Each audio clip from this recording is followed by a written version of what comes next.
What is going on, everybody? It is Ungar to the Max coming at you with today's live episode of the Sports Room Talk Show. A salute to you. And we are entering the back half of the 2025 NFL season. So make sure you enjoy every second of it because before you know it, it's all going to be gone. But since we are getting towards playoff time in the NFL season, I thought it would be fun to do some power rankings and give you my top 6 matchups entering week 12. So let's do it. Starting off with number 10, you've got the Pittsburgh Steelers. Now, yes, Pittsburgh was able to defeat the Cincinnati Bengals at home and avenge their loss from earlier in the season on Thursday Night Football. However, Aaron Rodgers sustained an injury. We don't yet know if he's going to be able to play in the game on Sunday against the Chicago Bears. Yes, the Steelers have a fantastic defense with the likes of Alex Highsmith, Cam Hayward, TJ Watt. Of course, you've got Jalen Ramsey on the back end. But I just don't think the Steelers have enough offensively. And in order for the Steelers to win games, their defense has to create at least 5 turnovers. That's how they managed to beat the Indianapolis Colts a couple weeks ago. That's how they managed to beat the New England Patriots earlier in the season. So for right now, I've got them at number 10. At number 9, I can't believe I'm putting this team inside the top 10 because I wasn't sure who they were going to be this season. For at least a season or two, I've been asking, will the real Bryce Young please stand up? And at times throughout this season, I've been asking the same damn question because it seems like when he plays the Atlanta Falcons, he goes off. But when he goes against other teams, it just doesn't work. But yes, I've got the Carolina Panthers coming in at number 9. And they are playing on Monday Night Football this week against the San Francisco 49ers, who for right now, I've got the 49ers outside of my top 10, mostly because of all the injuries. Yes, they beat the Arizona Cardinals, but for me, that was not quite enough to put them into the top 10. But in terms of the Carolina Panthers, I really like the way they are running the ball effectively with Rico Dowdle, and they've stopped splitting the carries between him and Chuba Hubbard. They've got Ted McMillan, who is a legitimate weapon for Bryce Young. But this game on Monday is all going to come down to Bryce Young. Because even though San Francisco is banged up, they are still going to come after you defensively. So how does Bryce Young handle that in prime time over on the West Coast? That's a really tricky spot. And when I saw this game originally being scheduled for Monday Night Football, I was like, what? Why? And yet here are the Panthers, basically a game behind the Tampa Bay Buccaneers. And guess what? The Panthers and Buccaneers play each other twice in the last 3 weeks of the season. So Carolina has an opportunity to overtake the Tampa Bay Buccaneers. Meanwhile, my pick to win the NFC South, the Atlanta Falcons, they're a total dumpster fire. It would not surprise me if they fire Raheem Morris after this season.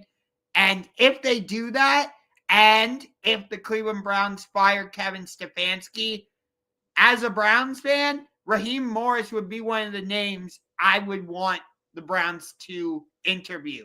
He would actually be my leading choice. I know that's weird being that he hasn't done great in Atlanta, but I just feel like that would be a solid choice. That's just me, though. Coming in at number 8, speaking of the Cleveland Browns, or I should say former Browns quarterbacks, and I just mentioned them just above their NFC South rivals. I've got the Tampa Bay Buccaneers. Surprisingly, I don't have the Buffalo Bills in my top 10, even though they just defeated the Tampa Bay Buccaneers. But my thing with Tampa is I really like Baker Mayfield as a Browns fan. I didn't want to get rid of him. Yes, at times I felt like he was being too much of a Cleveland tough guy, which means he tried to take on that Cleveland persona of being a hardworking, blue-collar type of guy when he really should have just gotten the shoulder surgery and come back the following season. But nonetheless, he is playing really well. I really like what they've got with him and Emeka Egbuka. It's unfortunate that Mike Evans and Chris Godwin aren't healthy right now, but they still have Tez Johnson, a rookie out of Oregon, I believe. And yes, Josh Allen torched them, but I still love the Buccaneers defense, and I'm not overly worried about the Buccaneers. At number 7, man, if you would have told me coming into week 12, this team would be inside the top 7, I would have looked at you like you were nuts. Yet here they are. Ben Johnson has come over from Detroit and totally revitalized this team. Caleb Williams actually looks like a legitimate quarterback. I can't believe it. Yes, I'm talking about the Chicago Bears. Oh, wait, let me rephrase. The first place Chicago Bears. Yes, that's right. Because the Bears went into Minnesota and knocked off the Minnesota Vikings, and because the Philadelphia Eagles knocked off the Detroit Lions on Sunday Night Football, the Chicago Bears now sit atop the NFC North. I would say the Eagles-Bears alliance has worked out. As long as the Eagles take care of the Dallas Cowboys on Sunday in Dallas, and as long as the Chicago Bears take care of business at home against the Pittsburgh Steelers, that's going to set up a mega showdown on Black Friday in Philadelphia between the Bears and the Eagles. But in terms of the Bears, yeah, Ben Johnson, like I said, has totally revitalized this team. And for me, the NFL is better when the Chicago Bears are good. I wish I could explain that more and go more into depth, but I really can't because I don't know exactly why. But for me, it just feels better in the NFL when the Chicago Bears are good. But in terms of the Bears, you know, like I said, Caleb Williams is playing better now in his second year under Ben Johnson, you know, a competent head coach, unlike what they had last season in Matt Eberflus. He's definitely built a solid connection with DJ Moore, and they're running the ball effectively with DeAndre Swift, and their defense is doing just enough to win these games, and their offense is doing just enough. Right now, you got to say the Chicago Bears are going to make the playoffs. Will that be through winning the division? Too early to say because you still have the Green Bay Packers. You still have the Detroit Lions. I've kind of written off the Minnesota Vikings. But as of right now, the Bears, you're in my top 7. Coming in at number 6, you've got the Baltimore Ravens, who have basically come back from the dead, although I don't think anybody really pronounced them dead. But nonetheless, they went 3-0 on this road trip, beating the Miami Dolphins and the Minnesota Vikings and the Cleveland Browns. And what's their reward? They get to come home and take on the New Jersey Jets yeah, I would expect the Ravens to absolutely obliterate the Jets. Kyle Hamilton is going to have a field day, especially because Tyrod Taylor is the starting quarterback for the Jets. And yes, I know Aaron Glenn is the head coach, so the Jets defense might give Lamar some problems, but I fully expect Lamar to run all over the Jets defense. Then again, I did expect Lamar to run all over the Browns defense, and well, Myles Garrett ended up with 4 sacks. And yet the Browns still lost. Classic Cleveland Browns. But, in terms of the Ravens, they're running the ball effectively with Derrick Henry. Lamar has come back, and their offense seems to be firing on all cylinders now. I'd like to see them use their wide receivers more in the passing game and not be so heavily reliant on Mark Andrews. And their defense, you still have Roquan Smith, you have Kyle Hamilton. They are a dangerous team. And I would fully expect them, especially with Aaron Rodgers being injured, I've got them winning this division. And you still have 2 meetings with the Steelers. By the way, I said it once and I will say it again.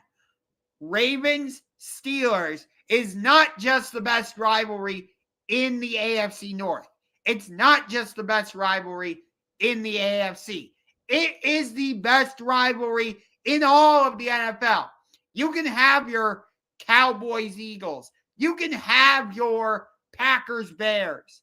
I will take Ravens-Steelers 10 out of 10 times. No questions asked. Speaking of the Philadelphia Eagles, they're coming in at number 5 on my list. Oh boy, the Philadelphia Eagles. You want to talk about a great defense. They've got Jalen Carter, Jalen Phillips, their recent acquisition from the Miami Dolphins. How Howie Roseman continues to get away with making these types of trades, I don't know. But then you have their offense, I think. They won last week 10-7 on Monday Night Football against the Green Bay Packers. And then they only put up 16 points, I think it was, on Sunday night against the Detroit Lions. And it looked like they got their passing game going, but it didn't really translate into anything. I don't know if it's simply going from Kellen Moore to Kevin Patullo, but I'm their offense kind of has me tongue-tied, honestly. You've got weapons. You've got Jalen Hurts, the Super Bowl MVP. You've got A.J. Brown. You've got Devontae Smith, Heisman Trophy winner Devontae Smith. You've got Saquon Barkley. You've got Dallas Goedert. And yet, this offense can't seem to find a rhythm. I don't get it. But now you're going up against Dallas. Dallas put on a defensive clinic last night, but they were playing the Las Vegas Raiders. Whoop-de-frickin-do. Good God, that Browns-Raiders game, I was going to do a live stream for it, but I will not be able to because I will be at Rocket Arena for LA Clippers at Cleveland Cavaliers. But that Browns-Raiders game, shout out to Urinating Tree. That is going to be the latest edition of Tank Bowl. The Raiders are favored by 3. I've got them winning probably 16-9. But getting back to my top 5 or top 10 teams entering week 12.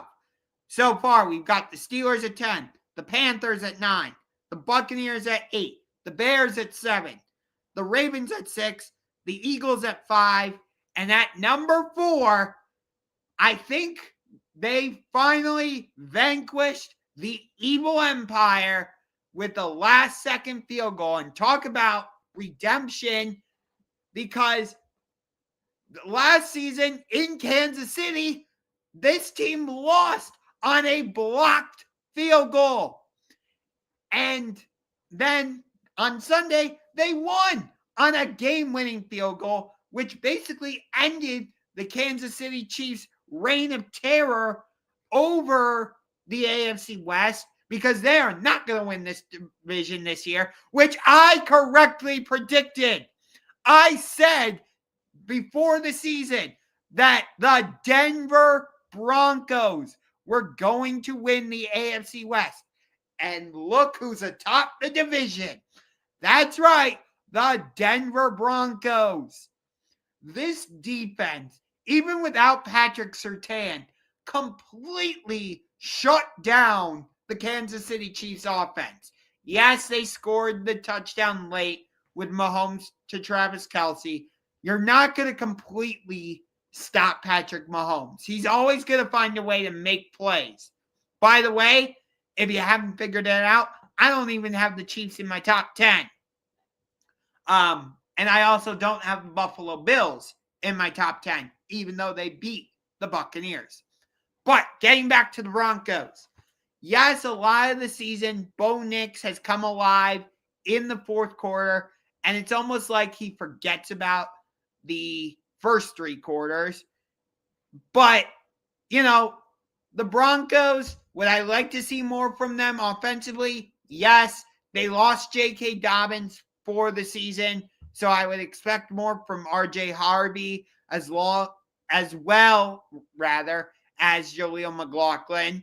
He went to my alma mater, Notre Dame College, before transferring to Youngstown State.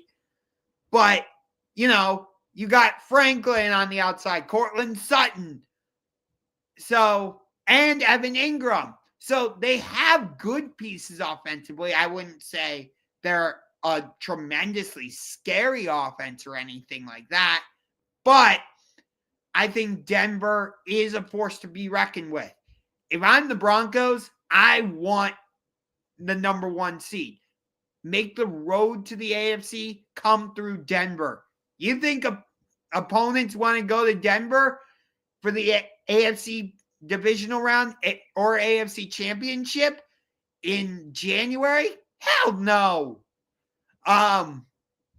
So if I'm the Broncos, I want the number one seed. Make the road to Super Bowl 60 go through Mile High. But the strength of this Broncos team is their defense. Even without Patrick Surtain, they were able to shut down the Kansas City Chiefs. And I've been so impressed with Nick Bonito. I think that's his name. Let me double check. I want to make sure I'm saying it right. So give me 1 second.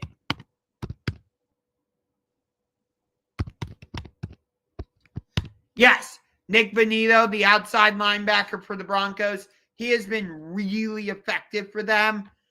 I would vote for him right now for Defensive Player of the Year. That's just me.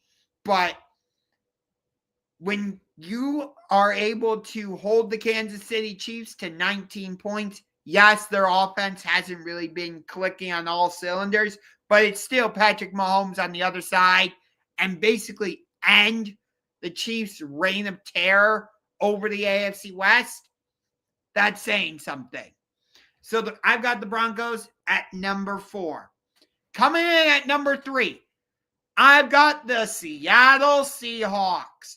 Even though Sam Darnold threw 4 interceptions, the Seahawks only lost that game by 2.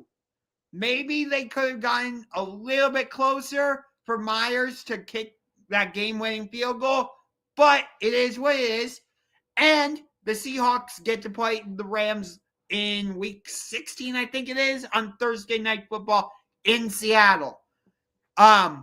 And I really liked what Ernest Jones said in the postgame. He backed up Sam Darnold. He was saying, if you're going to take shots at Sam Darnold, screw you. We could have made more plays for him off of some of those turnovers. But overall, I really like what the Seahawks are doing. They are a legitimate Super Bowl contender. You got Sam Darnold. I still trust him. Maybe it's just that the LA Rams are his kryptonite. But overall, I still trust Darnold. I really like their running back with duo of Charbonnet and Walker.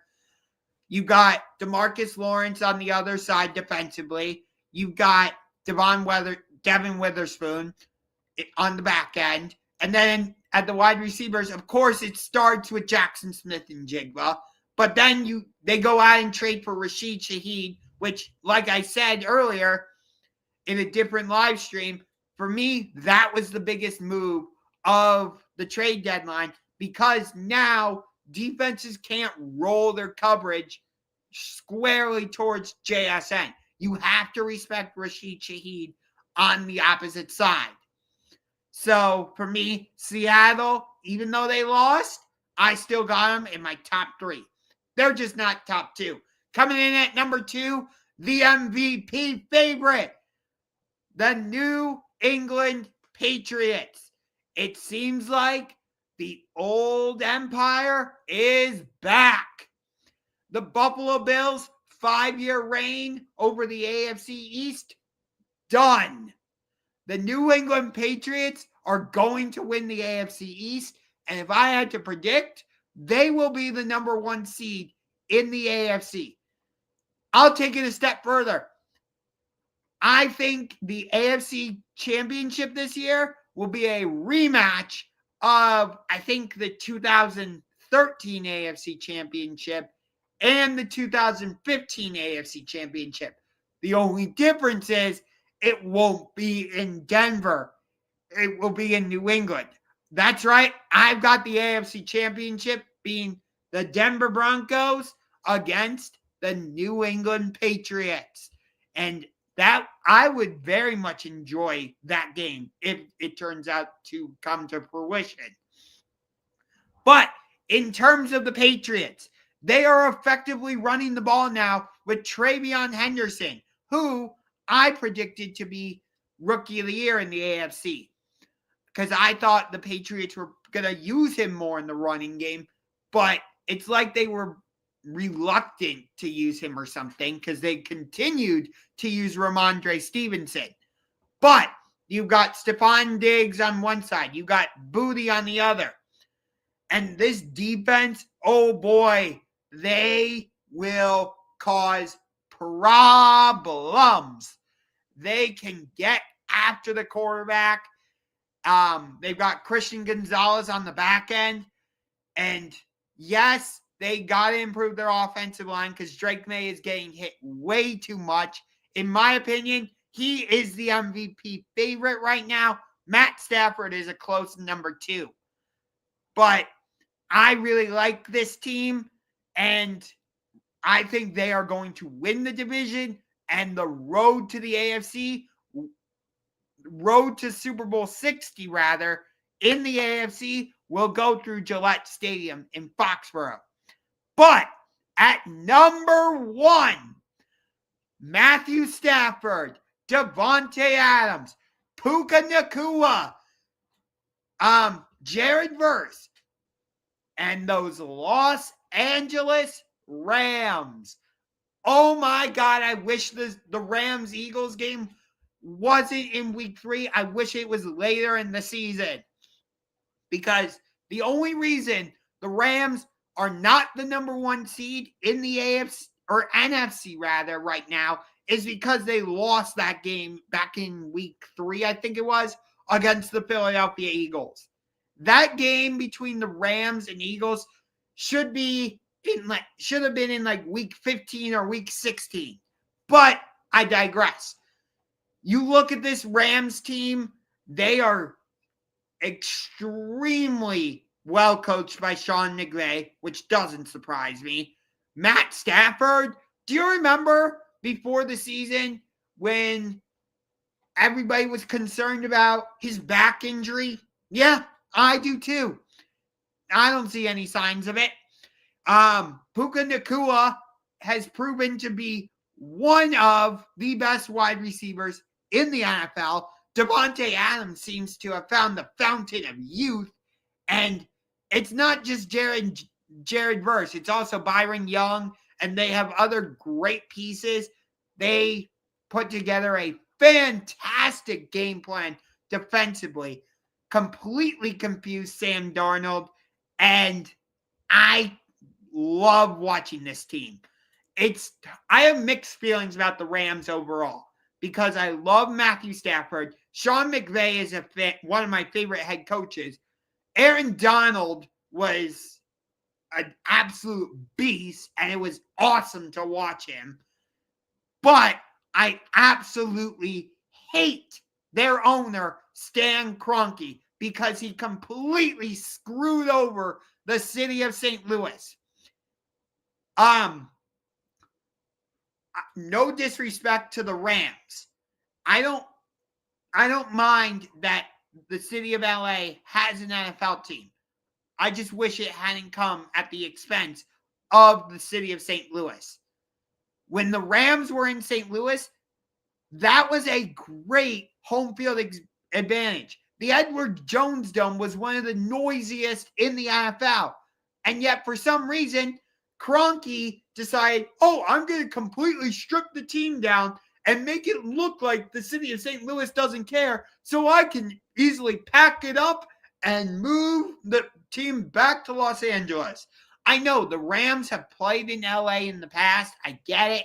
But still, and this is how I feel about the Chargers also. I grew up with them as the St. Louis Rams, not the LA Rams. I grew up with the Chargers as the San Diego Chargers, not the LA Chargers. But again, getting back to my main point, Matthew Stafford, Puka Nacua, Devontae Adams, Jared Verse, Byron Young, they are a complete team. Do I think they're better than the team that won the Super Bowl just 4 years ago? No, because they went out and got Von Miller, Odell Beckham Jr. Cooper Kupp had a special season, winning the Triple Crown, Super Bowl MVP. So no, I can't say right now that this Rams team is better than that team. But what I can say is if they do go on to win the Super Bowl, they would have a solid argument to be in that conversation. Now, that brings me to my top 6 games for Week 12. Starting off with number 6, you've got the Philadelphia Eagles taking on the Dallas Cowboys. Back in Week 1, the Eagles were able to knock off the Cowboys. Of course, that was the game where Jalen Carter didn't even play a single snap because he spit at Dak Prescott, and it was not a pretty game. Well, now we've got the rematch down in Dallas, and the Cowboys put on an absolute show on Monday Night Football in Vegas. Dak Prescott was throwing the ball all over the yard to both CeeDee Lamb and what's his name? CeeDee Lamb and the wide receiver they trade for from Pittsburgh, George Pickens. There we go.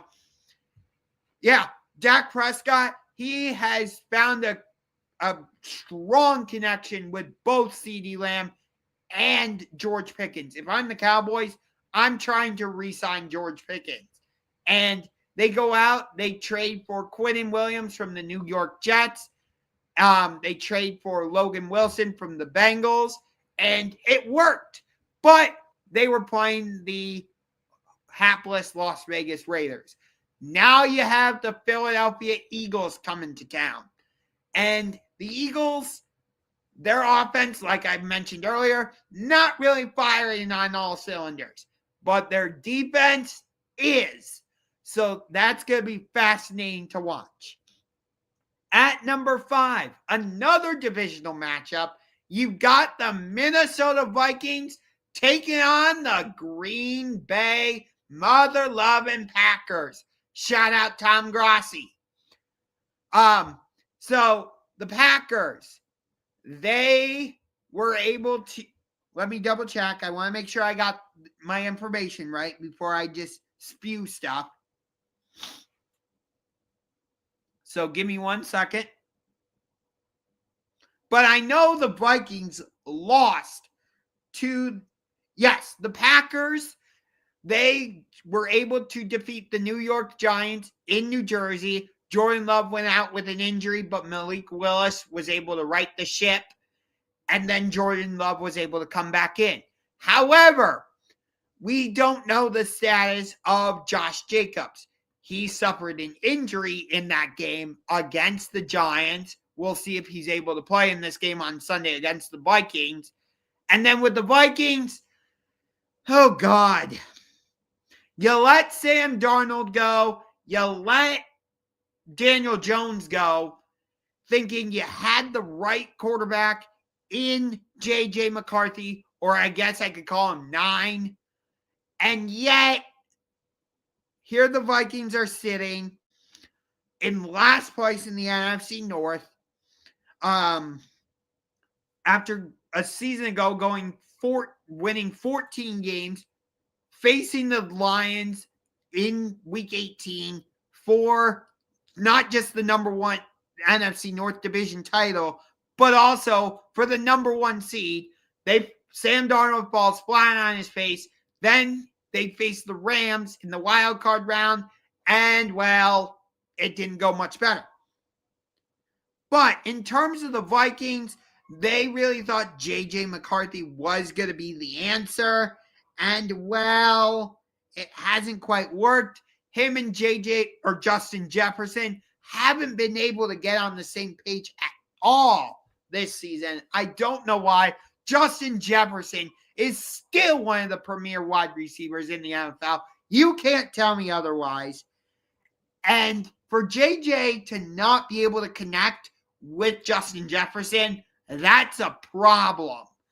And I would expect, even though the Vikings defense has fallen off a little bit, it would not surprise me if Brian Flores is a head coach somewhere next season.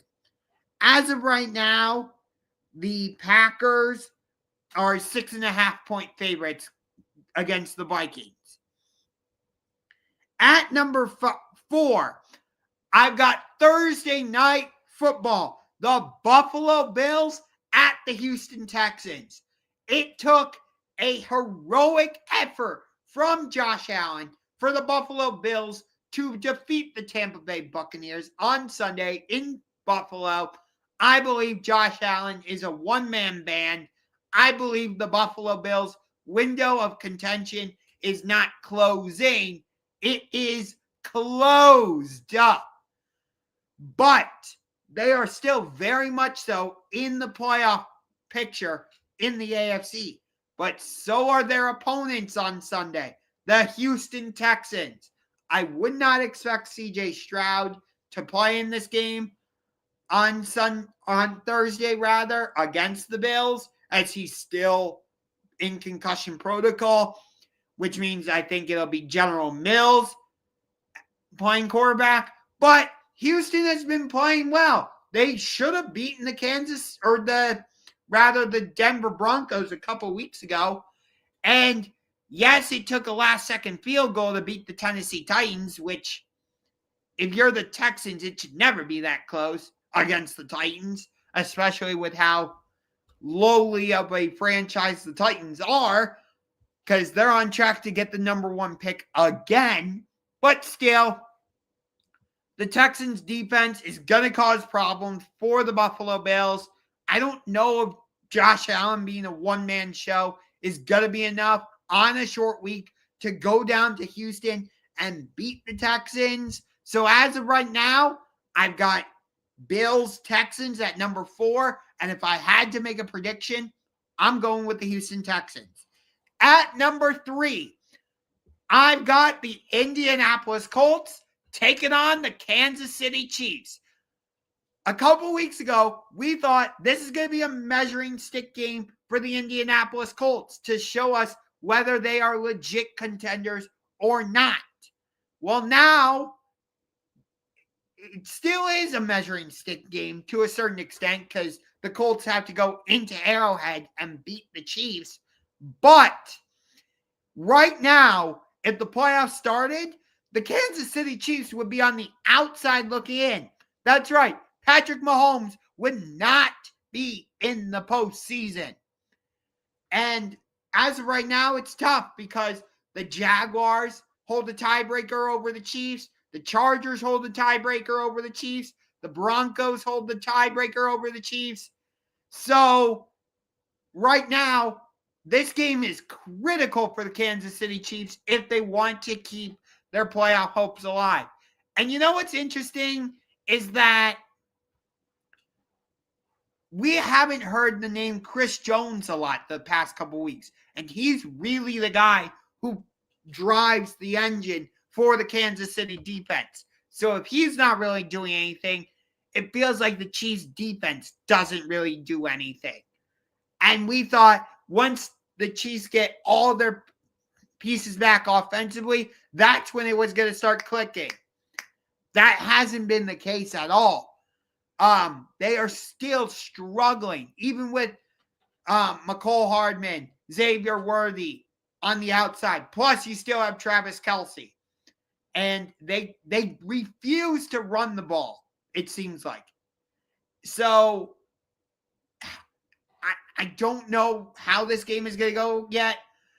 But as of right now, Kansas City is listed as the favorite, which kind of makes sense. They are, 3-time Super Bowl champions. Patrick Mahomes is a 3-time Super Bowl MVP. I get it. And this game is being played in Kansas City. I understand that. So that's why it's number 3 for me. At number 2, I did not think I was going to have this game even on my top 5 games coming into week 12. But it is. It is the Carolina Panthers going to the West Coast to take on the San Francisco 49ers on Monday Night Football. The Carolina Panthers are very much so in the playoff picture in the NFC. They are nipping at the heels of the Tampa Bay Buccaneers in the NFC South. And like I said, they still have to play the Buccaneers twice in the final 3 weeks of the season. But they have to travel out to the West Coast to take on a very dangerous San Francisco 49ers team. And this game comes at an interesting point for the 49ers because after they host the Panthers on Monday Night Football, they have to come cross-country to play the Cleveland Browns on Sunday afternoon.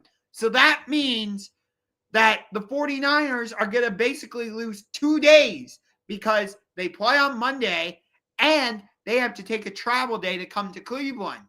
So they're probably only going to get Tuesday, Wednesday, Thursday, maybe Friday to practice to get ready for the Browns.